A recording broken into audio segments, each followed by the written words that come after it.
Red velvet cake tayo for today's video mga kasing-bakes. Kamusta ang araw nyo? Maulan din ba sa inyo? Dito malakas ang kulog. Hello, hello mga kasing-bakes!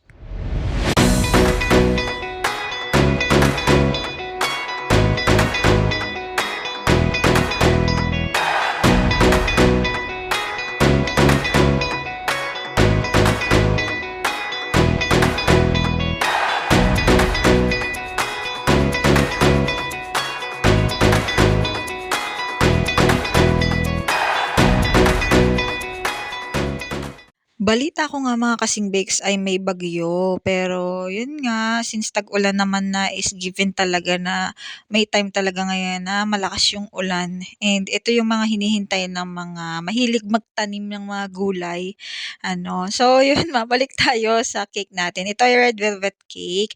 And syempre, ang gamit ko dito ay Emalco, no, na red velvet. Talagang yung amoy niya, yung lasa is talagang red velvet na red velvet. At tingnan nyo naman din yung color niya, no, napaka-pigmented. And dito, ang filling na nilagay ko is cream cheese filling. And then, ang gamit nating icing, syempre, ay ACC whipping cream pa rin. Syempre, no, stick lang tayo, no.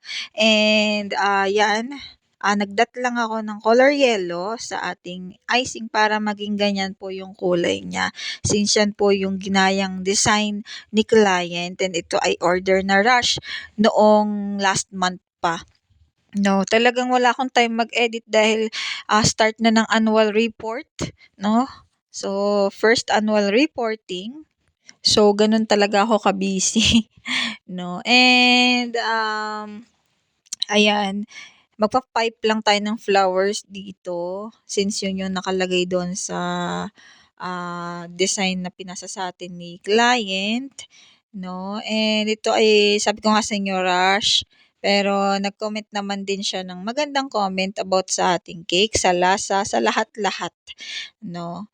So, yan, ganyan lang tayo mag-pipe. Ang gamit ko dyan is yung parang tip ng petal ng rose, ganun. Ganun yung tip na gamit ko dyan. And medyo inaalog-alog ko lang din siya kapag nagpa-pipe ako ng flowers para make texture yung ating petals ng flowers. And then nag-add lang din ako dyan ng dragis para mas maganda tingnan yung accent ng ating cake. So yan, minimalist lang po talaga ito. Then pati yung side, nag-pipe din ako. Medyo hirap lang pero maganda naman din yung kinalabasan, 'no. Masasanay-sanay din tayo and sana 'no, soon maging kasing galing ako mag-pipe ni ni Chef Marvin, oo.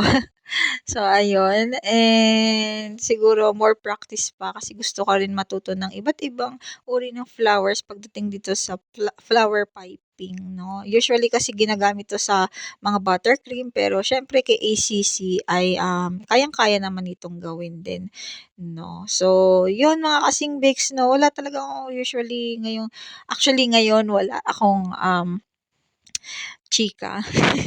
Medyo pagod lang sa work kasi nga puro reports and since magju-July na 'no, ang bilis lang ng panahon dahil nakakalahati na agad tayo ng taon, 'no. And kamusta naman yung mga pa-order niyo ngayong Father's Day, meron na ba? Sa akin wala pa nag-i-inquire, pero alam ko naman na Pilipino tayo so ayun, marami na namang last minute pero siyempre magpa-extra na rin tayo ng ating mga cakes. And ito nga, nagsulat lang din ako ng dedication dito na going 21 since yun yung request ni ma'am and ito ay minimalist lang. So ayan, maganda naman yung kanalabasan ng ating cake design.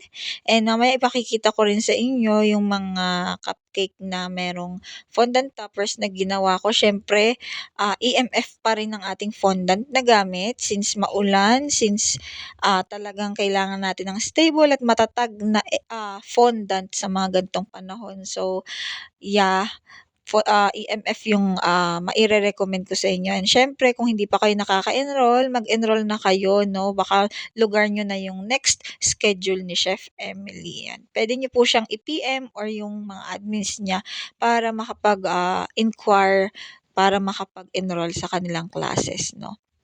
And soon, meron pa daw siyang mga ibang recipe na idadagdag pagdating sa mga classes niya, and ito'y planning na. So, sobrang excited para do'n sa mga magiging bagong estudyante ni Chef Emily 'no, bagong kaalaman na naman para sa atin 'no. So 'yun, at ito naman nga yung sinasabi ko sa inyong, cupcake na aking ginawa noong May 18 ata 'to na rush din ito. So, ito ay nag-chat sa'kin si client ng gabi, and then kinabukasan ng lunch, ito ay kinuha. So, gano'n kabilis i-handle, gawin si EMF. So, wala akong naging problema kasi si EMF 30 minutes meron ka ng fondant 'no, na nagagawa at hindi ka pahihirapang magmasa ng magmasa ng magmasa. Sobrang dali lang, sobrang easy lang niyang gawin, especially sa mga ganito ka-detailed na toppers. Kaya ayun, mag-enroll na talaga kayo 'no. And ayan, nakita niyo naman summer theme yung ating, ginawa, or yung ating, cupcake na nasa video. Kaya ayun, masaya kasi, unti-unti meron ng nag-o-order ng full fondant, ng mga toppers na may fondant toppers 'no, na cake.